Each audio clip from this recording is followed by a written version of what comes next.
Bismillahirrahmanirrahim. Tutorial ini dibuat dalam rangka memberikan kontribusi kepada kaum muslimin yang akan melaksanakan sebuah kewajiban mengurus jenazah seorang muslim, khususnya bagi tim pengurus atau tim pemulasaran jenazah yang memang bertugas untuk menyelenggarakan pemulasaran jenazah dari A hingga Z. Mudah-mudahan tutorial ini bermanfaat sehingga mereka bisa melaksanakan tugasnya secara detail dan benar sesuai dengan syariat Islam. Ada beberapa kewajiban bagi kita terhadap seorang jenazah muslim. Yang pertama adalah memandikan, dan yang kedua adalah mengkafani, yang ketiga adalah menghanut, dan yang keempat mensolatkan, serta yang kelima adalah menguburkan.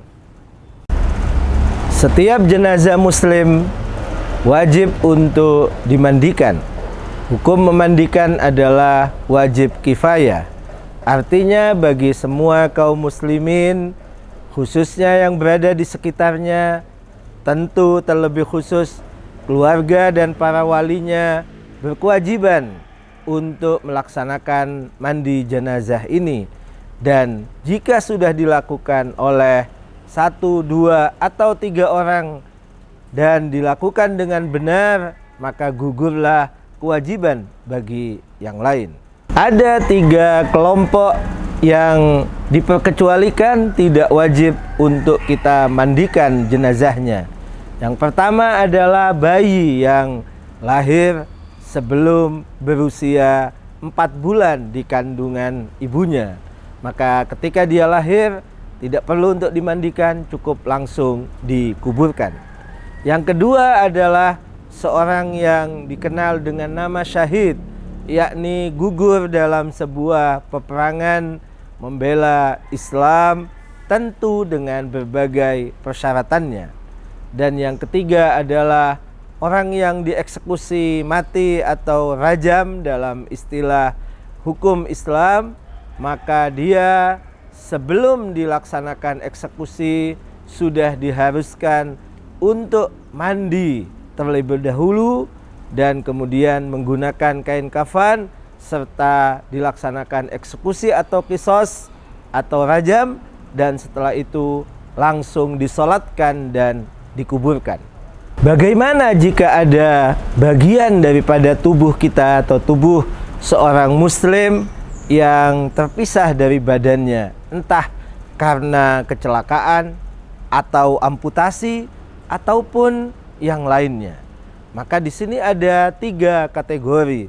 Yang pertama adalah badan atau anggota tubuh itu tidak bertulang, dia hanya segumpalan daging saja, maka dia tidak ada kewajiban untuk dimandikan. Ia hanya wajib untuk kita bungkus dan kemudian dikuburkan. Kategori kedua adalah bagian anggota tubuh yang ada tulangnya, artinya dia ada daging dan ada tulangnya, tetapi bukan bagian dada. Maka kewajibannya adalah dia wajib untuk dimandikan, kemudian dibungkus dan dikuburkan. Tetapi yang ketiga, ada bagian anggota tubuh di mana ia terdapat padanya bagian dadanya, maka itu diperlakukan persis sebagaimana seorang jenazah yang lengkap tubuhnya, artinya dimandikan, dikafani, disolatkan, dan dikuburkan. Memandikan jenazah adalah bagian daripada ibadah. Sebagaimana ibadah lainnya, maka disyaratkan beberapa hal sehingga apa yang ia lakukan menjadi benar atau sah. Yang pertama disyaratkan bagi orang yang akan memandikan jenazah, dia adalah akil atau berakal sehat, tidak dalam keadaan gila. Dan yang kedua adalah baligh, artinya sudah cukup umur bukan anak-anak yang belum mencapai usia taklif. Yang ketiga adalah disyaratkan dia sebagai seorang mukmin, artinya seorang muslim dengan ketentuan tertentu sesuai dengan keyakinan di dalam madhab yang boleh jadi berbeda antara satu madhab dengan yang lain. Dalam keyakinan kita, mukmin artinya adalah pengikut madhab Ahlul Bait alaihimussalam.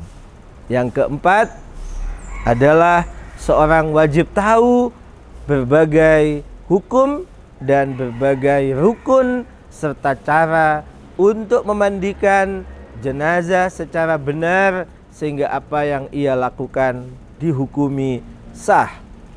Yang kelima, dia haruslah sejenis kelamin, artinya seorang jenazah perempuan harus dimandikan oleh seorang perempuan dan jenazah laki-laki harus dimandikan oleh seorang muslim atau mukmin laki-laki, kecuali bagi jenazah anak kecil yang belum berusia 3 tahun, maka ia boleh dimandikan oleh yang berbeda jenis kelaminnya.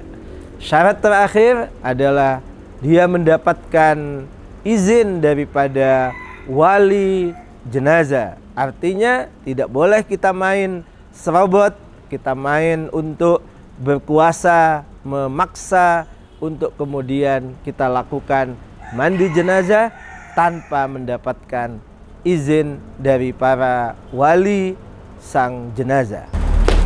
Sebelum memulai memandikan jenazah, diperlukan untuk kita persiapkan beberapa bahan atau alat untuk memandikan jenazah.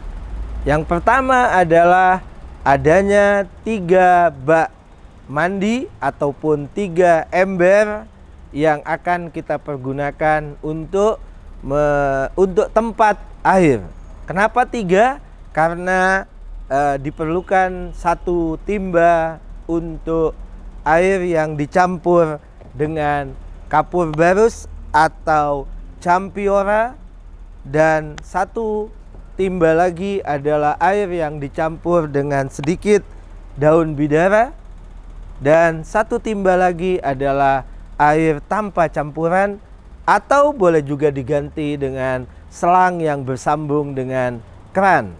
Tentu juga diperlukan sabun mandi serta sampo untuk menghilangkan berbagai kotoran atau najis yang ada pada jenazah sebelum dimandikan. Dan boleh jadi juga diperlukan cotton bud untuk membersihkan bagian dalam seperti hidung ataupun telinga, walaupun tentu tidak merupakan sebuah kewajiban, kecuali jika memang masih ada najis yang harus dihilangkan dari misalnya telinga ataupun hidung. Minimalnya dibutuhkan 3 orang tim untuk memandikan seorang jenazah.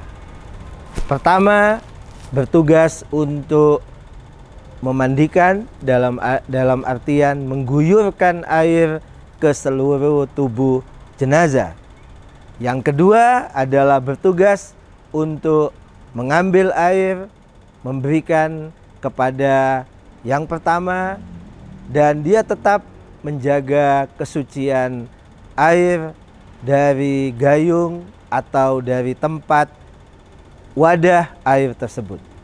Yang ketiga adalah bertugas untuk membantu dan menggerakkan serta memiringkan jenazah di saat diperlukan untuk membasuh bagian-bagian bawah atau bagian dalam dari jenazah. Sebelum seorang jenazah dimandikan dengan mandi wajib yang nanti kita akan jelaskan dan kita akan lakukan, maka terlebih dahulu jenazah dibuka semua pakaiannya, baju dan celananya, kecuali kita pasangkan tutup kain seperti ini untuk menutup bagian auratnya saja. Tapi boleh juga kalau jenazah tetap ditutup dengan kain seperti ini pada semua anggota tubuhnya. Langkah pertama, setelah kita lepaskan semua bajunya, kita wajib membersihkan seluruh anggota tubuhnya dari berbagai najis, baik dengan shampoo, sabun, ataupun sejenisnya.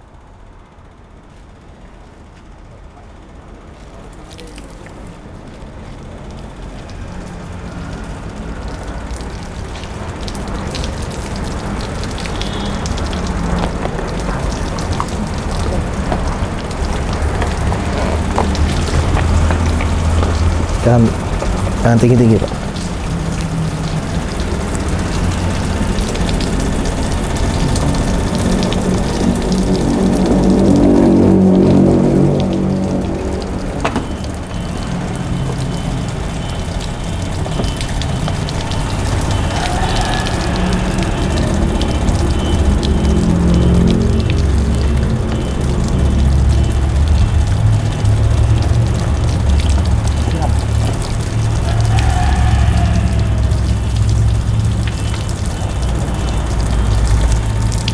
Termasuk bagian kemaluan yang juga harus dipastikan bahwa dia sudah tidak lagi ada padanya najis. Karena itu dianjurkan juga untuk ditekan sedikit bagian perut, sehingga boleh jadi akan keluar sisa-sisa kencing ataupun kotoran.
Dianjurkan sebagai amalan sunnah, tidak wajib, adalah mewudukkan jenazah, dan itu dilakukan sebelum dilakukan pemandian wajib atas jenazah. Setelah tadi kita sucikan jenazah dari berbagai najis yang ada, maka dianjurkan untuk kita lakukan wudhu atasnya. Karena itu wajib bagian rambut kita keringkan, karena nanti kita akan usap.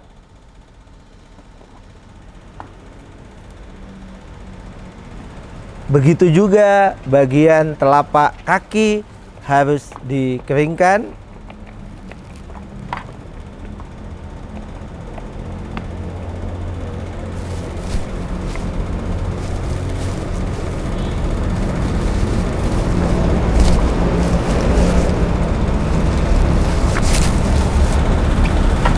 Jenazah diwudukkan dengan cara begini. Kita guyurkan air ke wajahnya, kemudian kita ratakan dengan niat ini sebagai basuhan wajah untuk wudhu qurbatan ilallahi ta'ala. Kemudian kita pindah ke tangan bagian kanan, seperti kita wudhu biasa setiap hari.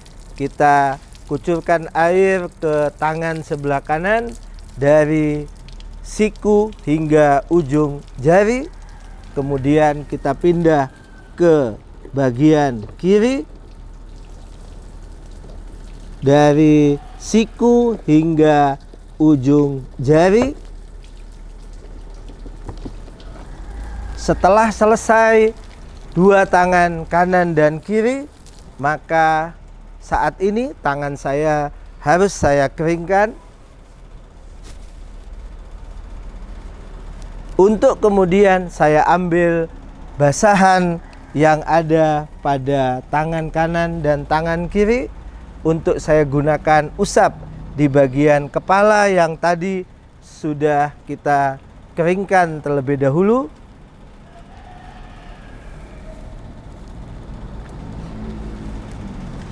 Kemudian setelah kepala kita usap kaki, tangan kanan pada kaki kanan dan tangan kiri pada kaki kiri.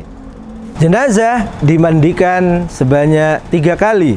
Yang pertama adalah mandi dengan air yang dicampur sedikit daun bidara. Ini adalah daun bidara yang sudah menjadi serbuk. Boleh juga daunnya sendiri, tinggal kita remas-remas dan kita campurkan dengan air yang ada. Tentu tidak boleh banyak-banyak, cukup yang penting ada saja campuran daun bidara pada air yang kita telah siapkan di wadah. Jika ada yang lebih besar tentu akan lebih baik.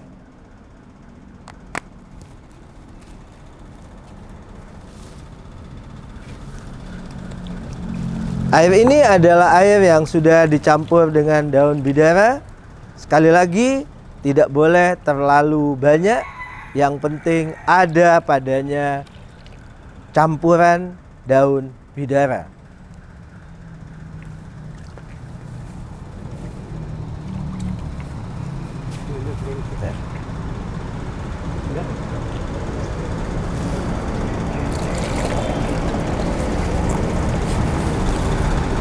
Yang bagian pertama adalah kita guyurkan air daun bidara ini ke bagian kepala. Seperti kita mandi janabah, maka juga dimulai daripada kepala.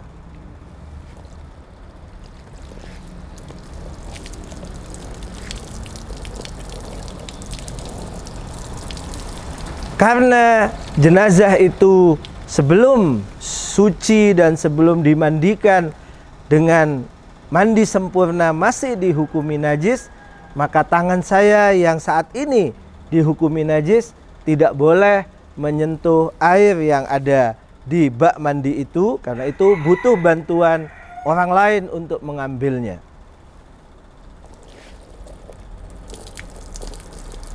Sampai semua bagian sudah kena, pastikan bagian bawah juga kena. Maka dengan itu selesailah bagian kepala. Kita akan pindah ke bagian tubuh sebelah kanan.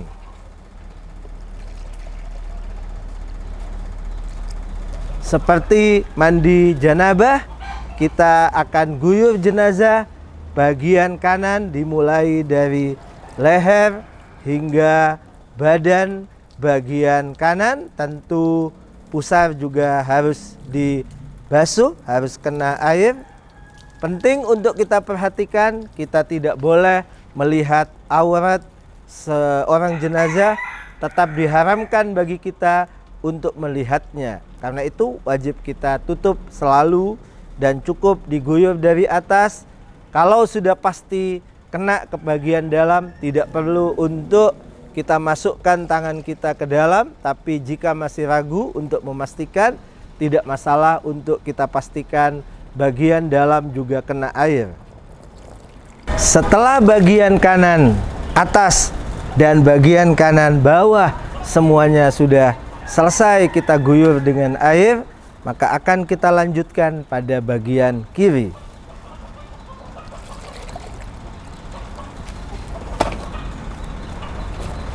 Dari leher hingga bagian kiri tubuh kita basahi dan kita guyur dengan air seperti ini.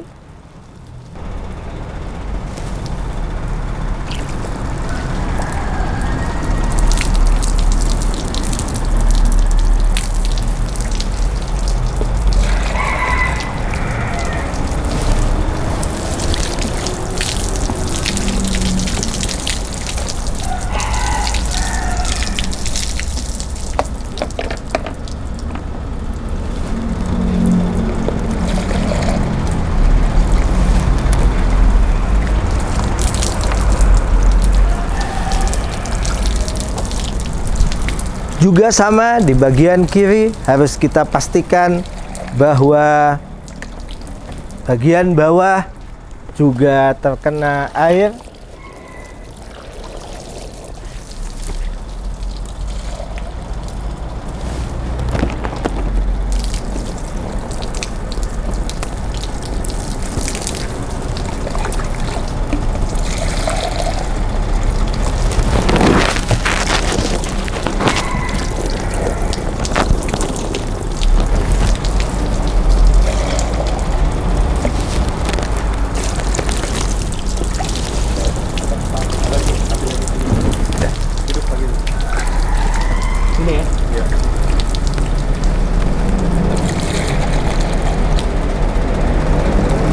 Tidak ada batasan berapa harus kita guyurkan air, berapa gayung, tetapi ukurannya adalah semua anggota tubuh sudah terkena guyuran air kita.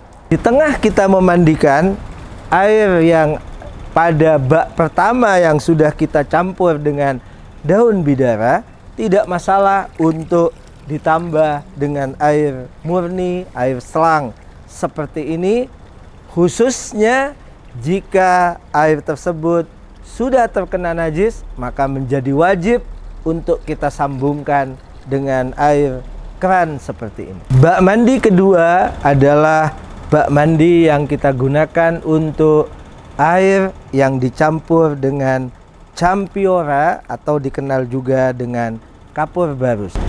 Mandi yang kedua adalah mandi yang dicampur dengan kapur barus. Air yang dicampur dengan kapur barus atau dikenal sebagai campiora. Karena itu dibutuhkan bak mandi kedua, air yang kita campurkan sedikit padanya campiora atau kapur barus. Tentu tidak boleh banyak-banyak. Yang penting ada padanya bahan ini.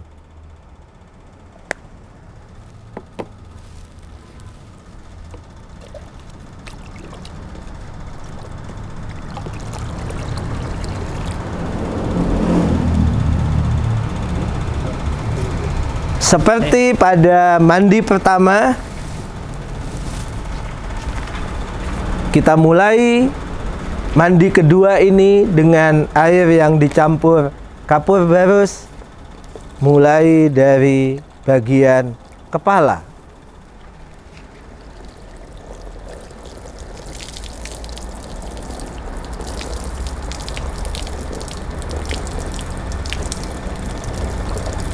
Setelah rata semua bagian kepala, kita pindah ke bagian kanan tubuh jenazah.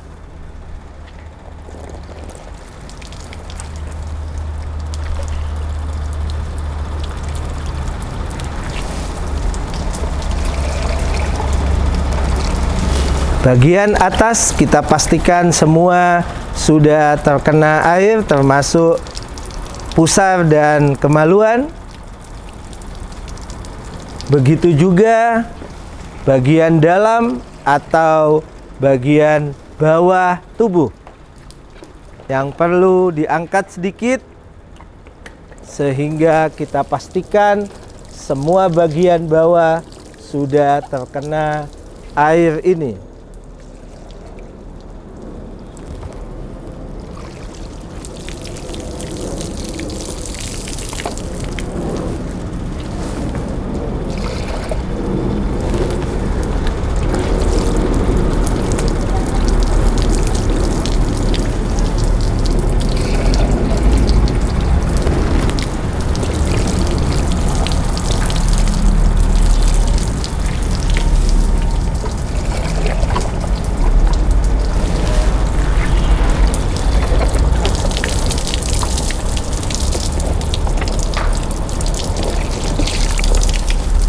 Setelah selesai bagian kanan, maka kita pindah ke bagian kiri daripada tubuh jenazah.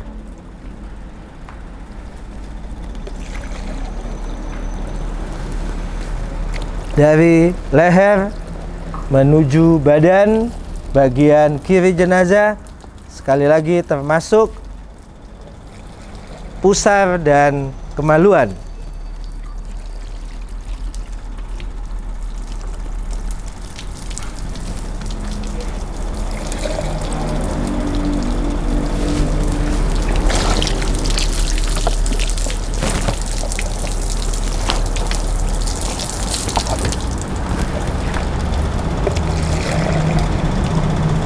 Kita juga pastikan bagian bawah, bagian dalam juga terkena air ini.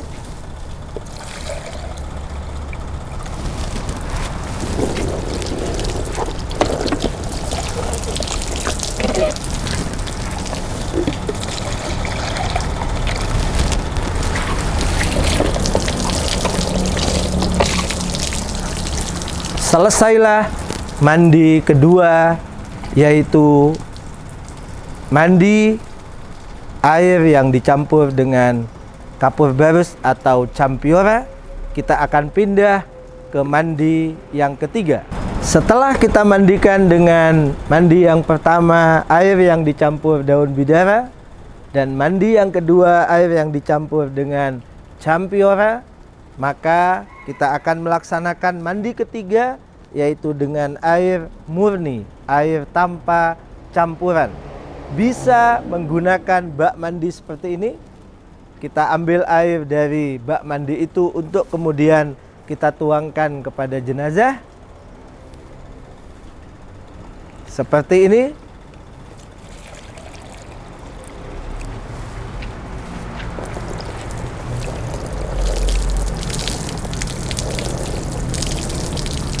Atau bisa juga menggunakan selang seperti ini.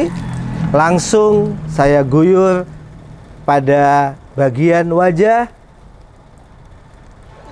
sehingga semua bagian wajah sudah terkena air. Dan tentu sesekali saya harus mencuci tangan saya sehingga pasti suci. Setelah bagian kepala selesai, kita lanjutkan ke bagian badan. Setelah selesai bagian kanan, kita lanjutkan bagian kiri. Bagian kiri dari tubuh dimulai dari leher, badan, pusar, kemaluan, paha, lutut, dan kita pastikan bagian bawah juga terkena air. Tangan, kita lanjutkan bagian lutut hingga kaki.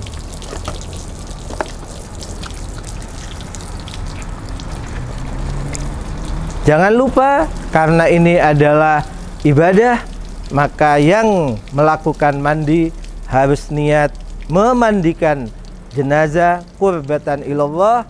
Tentu niat boleh dilakukan dengan bahasa Arab atau bahasa Indonesia, atau bahkan dengan konsentrasi penuh. Ada dalam diri kita sebuah kesadaran bahwa kita akan melaksanakan mandi wajib dengan niat melaksanakan tugas dan mendekatkan diri kepada Allah. Setelah selesai 3 mandi jenazah, maka jenazah ini sudah suci. Karena itu tangan kita semua kita pastikan suci, untuk kemudian kita keringkan jenazah dan kita lakukan kewajiban berikutnya, yaitu memberi hanut dan kafan.